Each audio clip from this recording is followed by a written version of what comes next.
Hello everyone. Operation spider's web రష్యాకు Ukraine shock. Operation spider's web ఇది కేవలం ఒక సైనిక చర్య కాదు. ఇది మౌనంగా సాగిన యుద్ధం, మేధస్సు మరియు వ్యూహాల అద్భుతమైన ప్రదర్శన. ఉక్రెయిన్ ఒకేసారి 117 బాంబులతో నిండిన డ్రోన్లతో రష్యన్ ఎయిర్ బేస్లపై మెరుపుదాడి చేసింది. ఈ దాడిలో రష్యాకు చెందిన అత్యంత శక్తివంతమైన విమానాలు కూడా ఈ దాడిలో ధ్వంసమయ్యాయి. ఏకంగా 18 నెలల పాటు పక్కాగా ప్రణాళిక వేసిన ఆపరేషన్ స్పైడర్స్ వెబ్ ఇది. డ్రోన్లను రహస్యంగా దాచిన షెడ్లలో ఉంచి సాధారణ సివిలియన్ ట్రక్కులలో తరలించారు. ఇది నిజమైన ట్రోజన్ హార్స్ వ్యూహం. శత్రువు ఊహించని విధంగా లోపలికి ప్రవేశించి దెబ్బ కొట్టడం. దాడి చేసిన ప్రధాన ఎయిర్ బేస్లు బెలియా, ఒలెన్యా, డాగిలేవో, ఇవానోవో సెవెర్ని, ఉక్రెయిన్గా.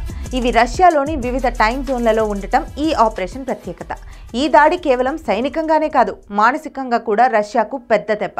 శాంతి చర్చల ముందు ఉక్రెయిన్ పెట్టిన శక్తివంతమైన సంకేతం ఇది.